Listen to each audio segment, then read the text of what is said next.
Ela acaba de receber o prêmio Cláudia. Recebeu o patrocínio vitalício da Nike. Ela é fundadora da ONG Vida Corrida e hoje vai nos falar sobre o esporte para combater a pobreza infantil. Eu chamo ao palco a senhora Neide Santos. É um prazer estar aqui, poder compartilhar uma história que eu tenho certeza que daqui a alguns tempos vocês vão lembrar. Eu vou contar uma história. Qual mãe que nunca contou uma história? Qual criança que não gosta de uma história? Existia uma menina que sonhava em ser feliz. Ela nasceu no paraíso. Ela nasceu em Porto Seguro, descendente da tribo dos Pataxós, de um avô português. Pelas mazelas da vida, aos 6 anos, seus pais, sem condições de criá-la, uma pessoa a pegou e disse que iria criar como se fosse seu filho. Não como filha, mas como se fosse sua filha. E essa criança sonhava. Ela sonhava em ser feliz. Na sua viagem, vindo para São Paulo, o seu cartão de visita já foi um abuso. Essa menina, por 10 anos, ela passou por várias famílias. 3 famílias no total. E todas essas famílias, de alguma forma, a maltrataram. Imagine todos os abusos que uma criança possa sofrer longe do seu bem maior, que é tua família, seu pai, sua mãe. Essa criança passou e ela sonhava em ser feliz. Aos 16 anos, essa menina, ela encontrou sua mãe biológica e aí achou a felicidade dela. Pouco tempo depois, ela viu que aquilo não era a sua felicidade. Ela foi morar em um cortiço com várias e várias famílias. E essa mãe já tinha vários filhos de outros relacionamentos. Logo em seguida, essa menina falou: meu casamento será minha felicidade. Ela casou. Aos 18 anos, essa menina foi mãe. E aos 19 anos, essa menina ficou viúva. Ela era casada com um negro e ele foi assassinado pelo simples fato de ser negro. Essa menina sempre fez esporte desde criança. Aos 14 anos, ela conheceu o atletismo numa pista que é o Jorge Bruder, em Santo Amaro. Ela não corria, ela jogava handebol.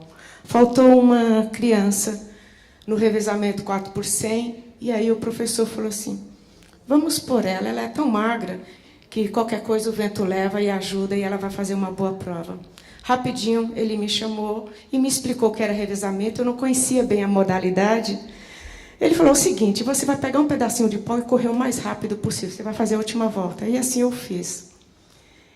E, para minha surpresa, o melhor tempo foi o meu. E eu levei uma medalha para casa. Fiquei muito feliz, porque no handebol eu ganhava um troféuzinho e levava para... E aí ficava na escola, eu nunca tinha como provar que eu ganhava alguma coisa. E aí nasceu uma grande paixão pelo esporte. Sonhava em ser uma medalhista olímpica, mas não fui. Porque tive que trabalhar para ajudar minha mãe a criar meus irmãos. Os anos se passaram e eu comecei a trabalhar na comunidade. Tem alguma coisa para eu passar? Ok. Algumas mulheres da comunidade, vendo que eu corria, e tinha curiosidade, já se falavam muito algumas pessoas já estavam ficando acima do peso, muitas mulheres, e tinha uma curiosidade: pô, você já está com quase 40 anos, você fez plástica, alguma coisa? porque você, por causa do físico e tudo. Eu falei, não, tudo que eu sou, o que eu faço, o que eu me alimento. E aí, nessa época, começou com Maria Gonçalves, uma mulher da comunidade, uma nordestina, que veio para São Paulo. Ela era uma atleta e não sabia, porque ela trabalhava na lavoura, caminhava quilômetros para ir e para voltar. E essa mulher me pediu para que orientasse. Pouco tempo depois vieram várias e várias mulheres querendo fazer atividade física. Nesse meio tempo, meu filho, Mark, me pedia para que eu atendesse as crianças da comunidade. Ele me disse que as crianças estavam se perdendo, fazendo pequenos favores, fazendo pequenas entregas. E aquelas pequenas entregas eram um passo para as crianças começarem a usar e cometer pequenos delitos. Eu não fiz porque eu não tinha tempo. Eu disse para ele que eu não poderia trabalhar com crianças. Só que, quando foi em setembro de 2000, meu filho saiu de casa e não voltou. O processo inverso. Toda mãe pensa que num dia nós vamos ser enterrada pelos nossos filhos. Nunca passa pela cabeça de uma mãe que um dia você vai enterrar seu filho. Aquele dia, voltando do cemitério, eu pensei, eu tenho que reescrever minha história. Ouvi uma palestra aqui, assim que eu cheguei do Lira, e falei, gente, quantas histórias parecidas.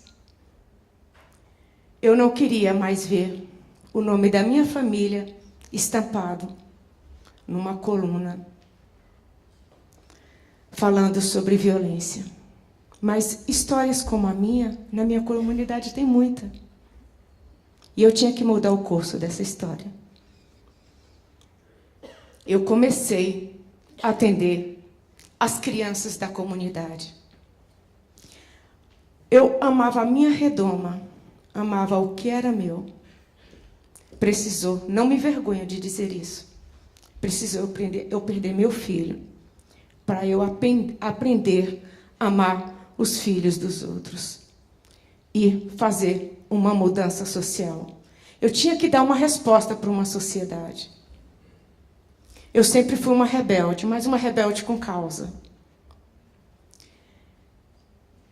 E aí, o meu protesto, até hoje, é fazer um trabalho social sem a ajuda do poder público. Nesse meio tempo, eu conheci várias mulheres, ainda bem que o público aqui é de mulheres, infelizmente algumas pessoas saíram e não vai ter o privilégio de ouvir essas histórias de mulheres fantásticas. Esta mulher, Alice Gismonte, no primeiro dia que ela viu o meu trabalho, ela me fez acreditar que eu podia mudar o mundo. Quanta pretensão! Quem era eu para mudar o mundo de alguém? E com os meus pés e meu coração, que é o nosso símbolo, comecei uma grande transformação social numa comunidade. Nós saímos das comunidades e fomos para as pistas. Ter o privilégio de levar essas mulheres que iam treinar. Elas iam vestidas como se fosse fazer um dia de faxina. Tempos depois, ver essas mulheres vestidas como atleta. Mulheres que não sabiam o que era fazer um polichinelo e ter suas vidas transformadas através do esporte. O esporte me deu tanta coisa maravilhosa. Eu, sem nunca ter sido um atleta de alto rendimento, fui a única mulher de 50 anos a fazer o primeiro maior desafio das Américas, Desafio 600K, São Paulo, Rio de Janeiro. Como eu disse, eu não tinha pretensão nenhuma de construir uma ONG. Simplesmente as coisas foram acontecendo e tomou uma dimensão tão grande que eu não imaginava. Quando eu mostrei a primeira foto de uma mulher que me ajudou a acreditar, aquilo já tinha 9 anos que eu fazia um trabalho na comunidade. O poder público sabia, mas era cômodo deixar eu fazer um trabalho que era deles. E aí, quando foi em 2009, eu escrevi num prêmio que da Choca, eu acredito que a maioria de vocês já ouviu falar da ONG A Choca. Ela iria premiar o melhor projeto social de meninas e mulheres no Brasil. Eu tive a oportunidade de escrever com a ajuda dos universitários, que é um grande amigo meu, Clodoaldo Cajado, e, para nossa surpresa, nós fomos eleitos o melhor projeto social de inclusão de meninas e mulheres. Isso há 7 anos atrás. E há 7 anos atrás, nós começamos um namoro, uma parceria com a maior marca de esporte do mundo. Com todos esses resultados que nós fazemos hoje na comunidade, com essas crianças, com essa inclusão social, ontem eu recebi um convite do PNUD, me convidando para fazer parte do conselho. Para mim. Vocês terem uma...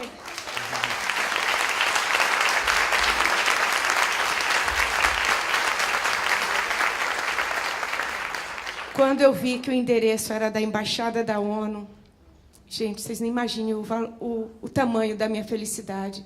A que ponto chegou um simples trabalho de uma comunidade, sem pretensão nenhuma, chegar a tudo isso.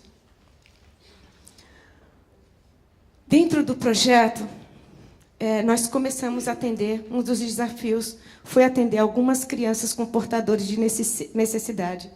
Uma delas é o Pedro, esse menininho de cabeça baixa. Pedro, ele veio para o projeto, ele não falava, ele tem autismo. E, através do esporte, com 8 meses dentro do projeto, com toda a interação, com várias e várias crianças, hoje, Pedro está com 5 anos e o Pedro fala. Outra, Sabrina, essa menina foi mais um desafio para nós. Essa menina, ela, mesmo com câncer, mesmo em tratamento, ela faz atividade física diariamente. E a mãe dela queria muito que ela participasse, fizesse alguma atividade física, mas ninguém a aceitava. Primeiro, porque ele não tinha condições de pagar.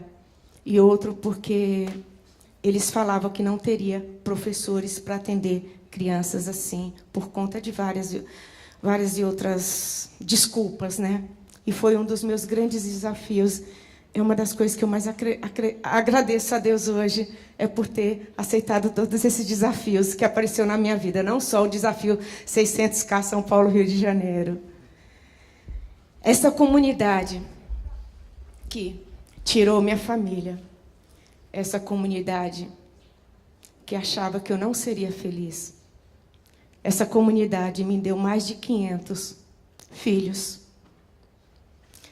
Eu gosto muito dessa foto, porque esses são jovens que geralmente não são atendidos em outros lugares, porque eles estão justamente naquela fase da aborrecência. E hoje a gente faz um trabalho incrível com essas crianças. E alguma dessas crianças hoje tem futuros brilhantes. Uma das inspirações do Vida Corrida, esse menino, Jonathan Santos, ele nasceu em 1999, no mesmo ano que nasceu Vida Corrida. Esse menino, assistindo à TV, ele viu Marilson Gomes ganhar São Silvestre. E ele disse, amanhã eu vou correr, e um dia eu serei melhor que esse cara. E esse menino vai brincar de correr comigo, porque, como nós trabalhamos com atletismo lúdico, e, através do Vida Corrida, ele conheceu o ídolo dele, Marilson Gomes. E hoje, esse menino, ele treina na BMF Bovespa, ao lado do grande ídolo dele, Marilson Gomes. Essa é minha maior superação. Eu sei que eu vou estourar um pouquinho o meu tempo. Mas, um dia, de madrugada, no metrô, eu conheci Júlio César. Amor à primeira vista. Eu olhei para ele e perguntei para ele, você tem treinador? Se você tem ajuda? Várias perguntas, e todas as respostas foram não. Eu falei, pô, eu já tenho tantos filhos, por que não adotar mais um? Adotei o Júlio. Em breve, rapidinho, eu não vou contar. O restante da história fica com o Júlio, e vocês vão ver uma história linda, maravilhosa, que depois eu choro, não vou chorar agora. Eu não tenho nenhuma formação acadêmica.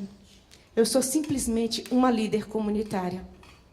Uma mulher que teve a ousadia de mudar uma comunidade. Uma ousadia de transformar a vida de várias e várias crianças. Uma ousadia de dar uma resposta para a sociedade. Porque eu acredito que todo mundo pode mudar o mundo de alguém. Mude ao seu lado, mude ao seu entorno. Nós vamos continuar crescendo sempre, porque a grandeza muda o jogo. Esse post, só os maiores ídolos do esporte recebem. E eu tive o privilégio, de alguns anos atrás, ter ganhado esse grande outdoor, que é a grandeza muda o jogo através do esporte. E essas são... Para que todos vejam, eu só estou de um lado, eu vou mudar para cá. Essa é a minha razão de viver. Esse é o meu mundo melhor. O meu mundo melhor começa com esporte. E vocês têm que achar qual é o mundo melhor para vocês e de que forma vocês podem fazer um mundo melhor. Desculpa. Eu só gostaria que... Ele só tem menos de 4 minutos. Como eu não posso trazer o Vida Corrida até vocês, ou vocês não podem ir até o Vida Corrida, eu trouxe o Vida Corrida até vocês. Eu gostaria que passasse esse vídeo. Este é um documentário da BBC de Londres. Foi mais uma das nossas grandes conquistas na comunidade. Nunca imaginava que a BBC de Londres pudesse vir até o Brasil e fazer um documentário com a gente. Brevemente dizendo, eu tive o prazer, tive o privilégio de estar nas Olimpíadas, o privilégio de ter conduzido a tocha olímpica, e agora, recentemente, no dia 4, eu recebi o Prêmio Cláudia, categoria social. O Prêmio Cláudia, ele premia, ele está no 21º ano, e ele é o maior prêmio destinado a mulheres que fazem trabalhos relevantes em todo o Brasil. E está no Teatro Santander, no Complexo JK, e receber aquele prêmio de projetos de trabalho social, para a gente foi grandioso. Por isso, eu sempre falo para as minhas crianças, acredite nos seus sonhos. Eu costumo dizer que eu acredito em Papai Noel, porque se eu não acredito em Papai Noel e não acreditasse em sonhos, eu não estaria aqui hoje contando essa história para vocês. Meu muito obrigada. Ele é filho de coração dela e de sonho em comum. Ele é atleta fundista paralímpico com muitas medalhas conquistadas. Venha com sua mãe aqui ao palco, Júlio César Agripino Santos.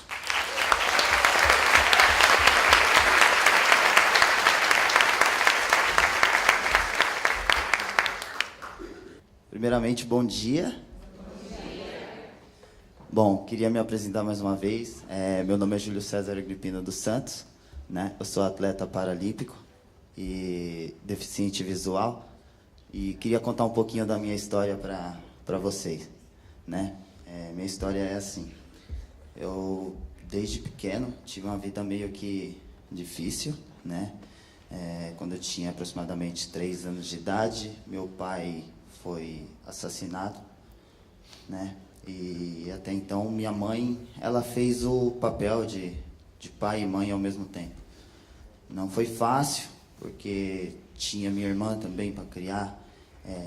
Não foi nada fácil para a gente. Nós passamos fome, nós sofremos humilhações, mas minha mãe sempre foi uma heroína para mim. Minha mãe, ela sempre batalhou, ela sempre ralou, sempre se dedicou e sempre falou para mim, né? Falou: filho, um dia você vai conquistar o mundo. Um dia você vai mostrar para todas as pessoas que duvidaram da sua mãe, e você vai mostrar para todo mundo que você é capaz de tudo, né? Então, por isso que a mãe está se esforçando ao máximo para criar você, para ser uma pessoa honesta, uma pessoa que não vai fazer mal para ninguém, e você vai crescer. Acredite nisso, filho.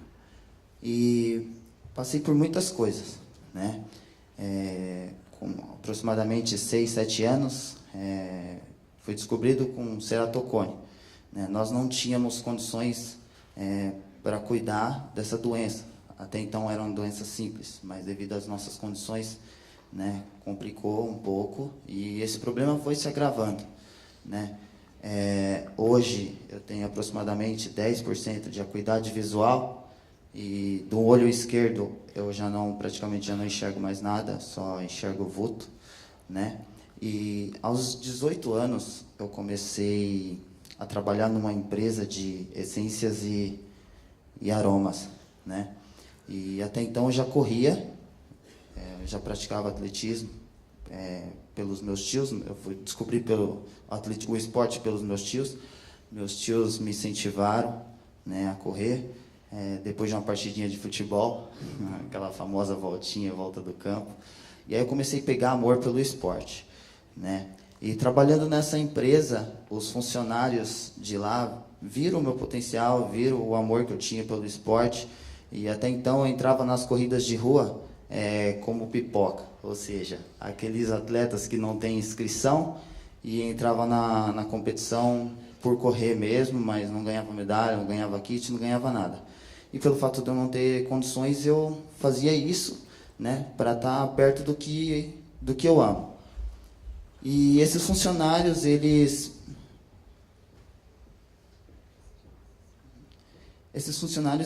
foram bem legais comigo, eles me ajudaram, né, pagar minhas inscrições, minhas corridas. E eu entrava na empresa às 6 da manhã, só que eu chegava na empresa em média em torno de 4h45, 5 horas da manhã. O que eu fazia?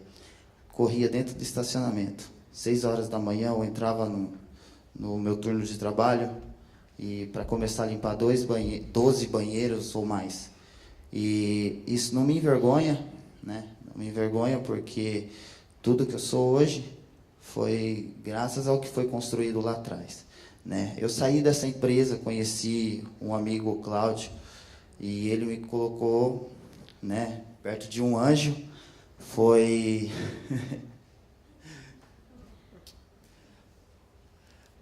em torno mais ou menos aproximadamente 4h45 da manhã, 5 horas, no metrô Capão Redondo, né?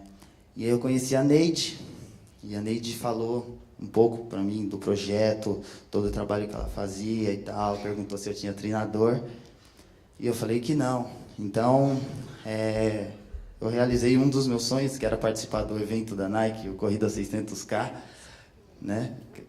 O último desafio, para mim, foi sensacional e algo marcante para mim até hoje, né? E apesar de não ter um treinador, não ter um treino específico, não ter um acompanhamento adequado como um atleta de alto rendimento hoje, eu consegui me destacar bem, consegui correr bem nessa competição. E aí foi que as oportunidades começaram a surgir, né? Os anjos começaram a aparecer na minha vida, as pessoas boas começaram a me ajudar e muita coisa boa começou a acontecer, né? E devido ao meu problema, eu sempre fui meio tímido e escondi, né, das pessoas o que eu tinha, baixa visão. E aí a Neide, junto com uma galera e tal, viram essa dificuldade minha, né, e conversaram comigo, bateram um papo, por que não entrar no Paralímpico, né? Até então eu não sabia como era o esporte paralímpico. Hoje eu tenho totalmente uma visão diferente, né? E as coisas começaram a acontecer. Passei na minha classificação internacional, e aí fui aprovado como atleta paralímpico. Fiz todo o processo para para classificação em competições internacionais, nacional também. E aconteceu uma coisa que eu nunca pensava que ia acontecer, nem no convencional, que é o olímpico, nem no paralímpico. E eu provei para mim mesmo que eu estava errado, né? Foi quando eu consegui a minha classificação para a minha primeira Paralimpíada, né? Foi quando eu acreditei e vi que toda a luta que eu passei lá atrás, toda a dedicação, sabe? Várias vezes que, tipo, eu voltava do treino e tinha apenas 10, 15 reais no bolso e morrendo de fome, não poderia comprar nada, porque se eu gastasse esse dinheiro, eu não ia ter condições para pagar passagem no outro dia para ir treinar. E eu vi que todo esse esforço valeu a pena, tá valendo a pena, né? E eu fui para minha primeira Paralimpíada, eu não tive medalha, mas confesso que foi a melhor experiência da minha vida, né? E creio eu que agora nos próximas competições internacionais eu vou ter muito mais bagagem agora pela frente, né? E eu aprendi uma coisa com isso, que quando você tem um sonho, quando você acredita, não importa quanto tempo demore para realizar esse sonho, mas acredite, batalhe, lute, se dedique, sabe, cabeça erguida, não deixe os problemas te abalarem, que uma hora você vai realizar esses sonhos. E eu provei para mim mesmo, minha primeira Paralimpíada, hoje um atleta entre os 10 primeiros atletas do mundo, então isso é gratificante para mim, que através do meu problema eu mudei a minha vida, eu estou mudando a vida da minha família, e eu fico muito feliz também de ser um espelho para muitas pessoas, para a criançada em si, e é algo que me motiva dia após dia, e saber que eu estou me superando, né? Eu estou me animando ainda mais para treinar, e agora eu tenho um motivo, eu tenho um propósito, que se eu falhar, se eu desistir, eu não vou estar só me desapontando, mas sim as pessoas que se espelham em mim, as pessoas que acreditam em mim. Então, uma mensagem que eu deixo aqui é que se você tem um sonho, se você acredite, lute por ele, jamais desista.